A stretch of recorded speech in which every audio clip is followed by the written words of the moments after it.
You don't even know what that number is. I mean, it's beyond our comprehension. I'll give you an idea about that number. What are the chances? My initials are DH. Actually, they're DCHH. My father named me David Charles Haddon Spurgeon Hunt. The Calvinists would be interested to know that.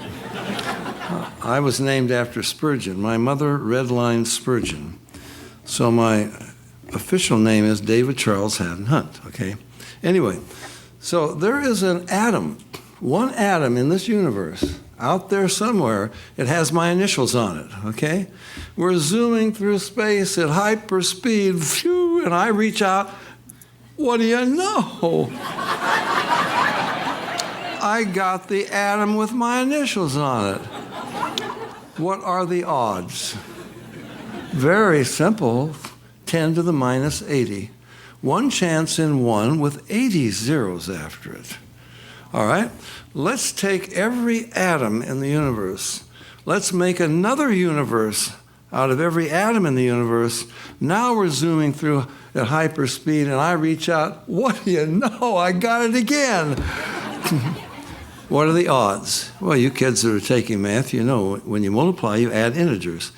10 to the minus 160. What? 10 to the minus 40,000? You got to be kidding.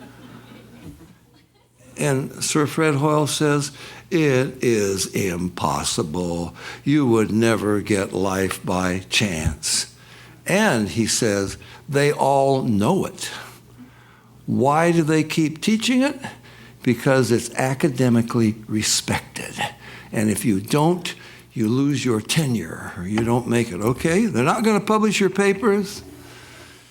Okay, now I should say a little more then, since I brought that up.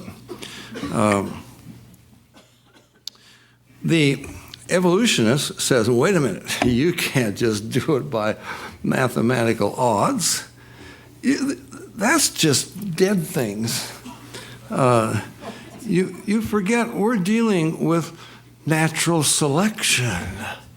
We're dealing with survival of the fittest. These are living things. You know, they can go against the second law of thermodynamics. Well, look, folks, we already explained it. You can't even get the first cell, let alone build an eye with the rods and cones and nerves and lenses and so forth. You can't even get the first cell. There's no natural selection. You understand what I'm saying? There is no natural selection operating to overcome the second law of thermodynamics until the eye works. You got it? Don't forget that. It can't help survival if it doesn't work. Okay? Secondly, remember, you got all these pieces that are going to become an eye. Somehow you're going to get them together. But if they don't help survival, natural selection is going to do away with them. Are you following? Please don't forget that. You cannot get it. It will not happen. So going back to Dawkins, this may seem a very unlikely sort of accident. Well, it sure is. So it was exceedingly improbable. In the lifetime, well, exceedingly improbable, worse than that. In the lifetime of a man, things that are improbable can be treated for practical purposes as impossible. But we are not used to dealing in hundreds of millions of years. Here comes the billions of years. Why do they need billions of years? Well, that's the silk hat out of which they pull all their miracles. Well, it couldn't happen 10 to the minus 40,000, but in billions of years? No, never. Okay, so anyway, so how do we deal with these people? See, one of the things that I have noticed in reading, I'm reading both sides. What do the creationists say? What do the evolutionists say? Well, what do you think I noticed? That the creationists overlook. I haven't found a creationist who brings up, and this is our title, the overlooked irrefutable proof. What's the overlooked irrefutable proof? Well, we'll come to that. My father used to tell a story.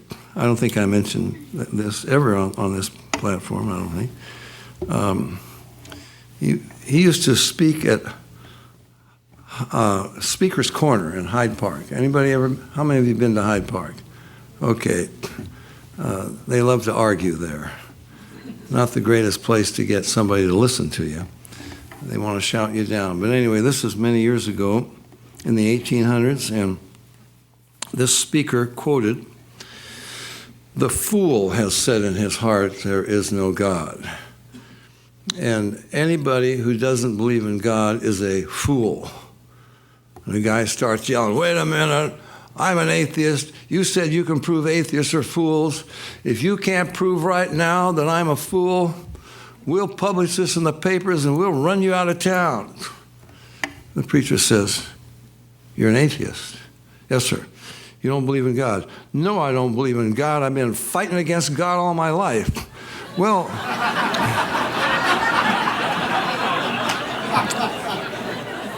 the preacher said, "Tell me, a man who fights against something that doesn't exist, if he's not a fool, who is?"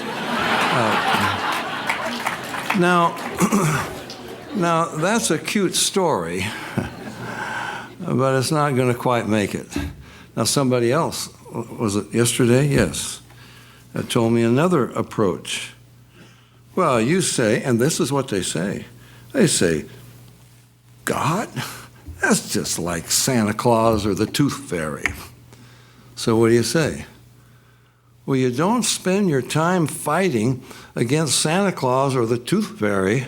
You don't write books against Santa Claus or the Tooth Fairy and publish your arguments about, how come you do this about God? If they're just on the same level, okay? They know that God exists. Now, Billy Graham, in his autobiography, I probably mentioned this before here, I'm not sure. He tells of his friend Chuck Templeton. Anybody remember the story of Chuck Templeton? Very few. Chuck Templeton, I never heard him preach, but he was Billy's partner in the early days. Young men, they used to preach together, they traveled to England together and so forth. The people who heard him said he was a whole lot better preacher than Billy. Well, Chuck Templeton said, "You know, I think God could use me a whole lot more if I would go back to seminary and get a PhD in theology." So he went back to Princeton, totally apostate, even back in those days, in the 40s. Went back to Princeton to get his PhD in theology.